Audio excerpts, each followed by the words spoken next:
आप देख रहे हैं अल्फा डिफेंस हिंदी में आपका स्वागत है। आज के इस वीडियो में हम लोग बात करने वाले हैं डीजी प्रोपल्शन के बारे में, साथ ही समझने वाले हैं उनके दो इंजन्स के बारे में जिनको उनकी तरफ से एरो इंडिया में प्रेजेंट किया गया था। आज स्पेसिफिकली हम लोग उनके इंजन्स के बारे में इस वजह से बात कर रहे हैं क्योंकि कल भारत डायनेमिक्स लिमिटेड और डीजी प्रोपल्शन के बीच में एक स्ट्रेटेजिक अग्रीमेंट साइन हुआ था, जिसके बेसिस पर ये दोनों कंपनीज कोलैबोरेट करेंगी और डीजी प्रोपल्शन के इन दोनों इंजन्स का प्रयोग करते हुए लॉइटरिंग मिनिशंस, मिसाइल्स और ड्रोन्स बनाए जाएंगे। इस पूरे डेवलपमेंट को लेकर तीन एस्पेक्ट्स हैं जिनके बारे में हम लोगों को बात करना जरूरी है और इन तीनों एस्पेक्ट्स के साथ में हम लोग समझेंगे कि एग्जैक्टली स्पेस में चल क्या रहा है। लेकिन सबसे पहले समझ लेते हैं उनके प्रोडक्ट्स के बारे में जिनको लेकर ये अग्रीमेंट हुआ है। डीजी प्रोपल्शन इस समय दो प्रोपल्शन सिस्टम के ऊपर काम कर रही है जो बेसिकली टर्बोजेट इंजन्स हैं। एक का नाम है J100 और दूसरा है J40। जहां J100 100 kgf थ्रस्ट जनरेट करने में सक्षम होगा, वहीं पर J40 40 kgf का थ्रस्ट जनरेट करने में सक्षम होगा। स्पेसिफिकली अगर आप J40 की बात करें तो इसका आउटर डायमीटर 148 मिलीमीटर का है, प्रैक्टिकली 15 सेंटीमीटर से 2 मिलीमीटर कम, और 15 सेंटीमीटर को आप इमेजिन कर सकते हैं आपके छोटे स्केल के साथ में। अगर इसकी फुल लेंथ की बात करें तो ये 370 मिलीमीटर की है, यानी कि आपके बड़े स्केल से लगभग 7 मिलीमीटर बड़ी। वैसे डिफेंस इंडस्ट्री में हम में से ज्यादातर लोगों को थ्रस्ट किलो न्यूटन में ज्यादा बेहतर समझ में आता है, और अगर आप इस केजीएफ नंबर को किलो न्यूटन में कन्वर्ट करेंगे तो ये 0.4 किलो न्यूटन के आसपास होगा। वैसे इस कन्वर्जन का कोई डायरेक्ट सिंपल फॉर्मूला नहीं है, लेकिन हम लोग सीधे सीधे 102 से डिवाइड करके वो नंबर निकाल लेते हैं। यानी कि एक कॉम्पैक्ट और पावरफुल इंजन है जिसको यूएवी एप्लीकेशंस के लिए काफी आसानी से यूज किया जा सकता है।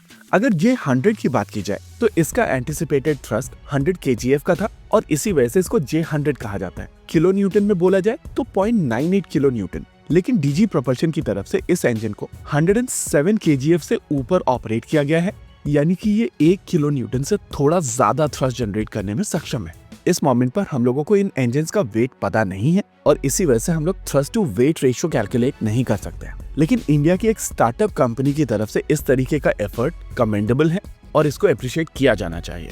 आइए आप समझ लेते हैं बीडीएल के साथ में इनके इस अग्रीमेंट के तीन एस्पेक्ट्स। सबसे पहली चीज, ये प्रोपल्शन सिस्टम आईडेक्स के माध्यम से बनाए गए हैं, यानी कि यहाँ पर भारत सरकार की तरफ से फंडिंग दी गई है। लेकिन क्वेश्चन निकल कर आता है कि क्या केवल फंडिंग काफी है? देखिए, स्टार्टअप कंपनीज के पास में इंफ्रास्ट्रक्चर नहीं होता है और टेस्टिंग इंफ्रास्ट्रक्चर जो इस समय देश में मौजूद है उसका भी एक्सेस इनके पास में बहुत लिमिटेड होता है।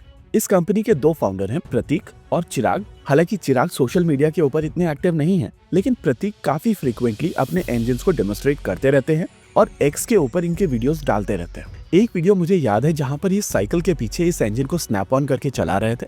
नेचुरल है, उस चीज का थ्रिल अलग है, लेकिन इमेजिन कीजिए कि अगर देश में प्रॉपर टेस्टिंग इंफ्रास्ट्रक्चर हो जिसको प्राइवेट सेक्टर कंपनीज और स्टार्टअप कंपनीज डायरेक्टली एक्सेस कर सकें तो इनके रिजल्ट्स और बेहतर और फास्टर हो सकते हैं।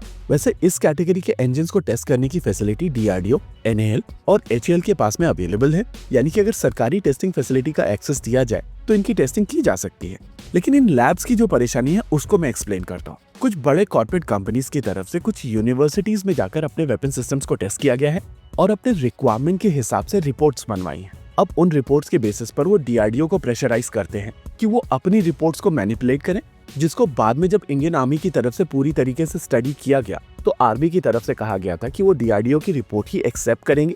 और इस पूरे प्रोसेस के दौरान जो टाइम, एनर्जी और एफर्ट्स वेस्ट हुए थे उसके चलते इन टेस्टिंग एजेंसीज की रिलक्टेंस बढ़ी है। अगर दूसरे एस्पेक्ट की बात की जाए तो ये कॉस्ट और वॉल्यूम वाला एस्पेक्ट है। देखिए, जितनी ज्यादा आपकी वॉल्यूम बढ़ेगी नेचुरली कॉस्ट उतनी नीचे जाएगी और यूएवी एप्लीकेशन में आपके पावर प्लांट की कॉस्ट कम होनी चाहिए।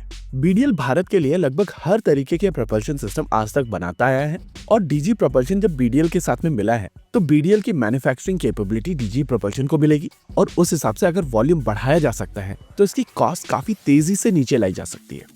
तीसरा और जो सबसे इम्पोर्टेंट एस्पेक्ट है जिसको लेकर प्रैक्टिकली मैं बहुत ज्यादा प्राउड नहीं हूँ, वो है कि डीजी प्रोपल्शन और बीडीएल के साथ में आ जाने के बाद में इनके पास में टेस्टिंग इंफ्रास्ट्रक्चर का एक्सेस होगा। साथ ही इन इंजन्स को सर्टिफाई कराना भी काफी आसान हो जाएगा। देखिए, ये बात सच है कि बीडीएल के पास में इन चीजों का काफी पहले से एक्सपीरियंस है और उस एक्सपीरियंस का फायदा डीजी प्रोपल्शन को यहाँ पर मिलने वाला है। लेकिन अगर हम लोगों के प्रोसेस थोड़े सिंप्लीफाइड होंगे तो स्टार्टअप कंपनीज के लिए चीजें बेहतर हो सकती हैं। हालांकि ज्यादा बड़ी परेशानी है ट्रस्ट डेफिसिट की। शुरुआत से बहुत सारे प्लेयर्स ने लगातार भारत सरकार को अलग अलग जगहों पर धोखा दिया है और यही कारण है कि आज की तारीख में सिस्टम किसी के ऊपर भरोसा बिल्कुल भी नहीं करता है। इस ट्रस्ट डेफिसिट के चलते बहुत सारे कंट्रोल्स बिल्ट इन किए गए हैं जो चीजों को बहुत ज्यादा कॉम्प्लिकेटेड कर देते हैं। मैं पर्सनली ऐसी कंपनीज को जानता हूं जहां पर इंडियन आर्मी और नेवी की तरफ से ऑर्डर्स दिए गए थे इमरजेंसी मोड में, जो अभी तक एग्जीक्यूट नहीं हुए।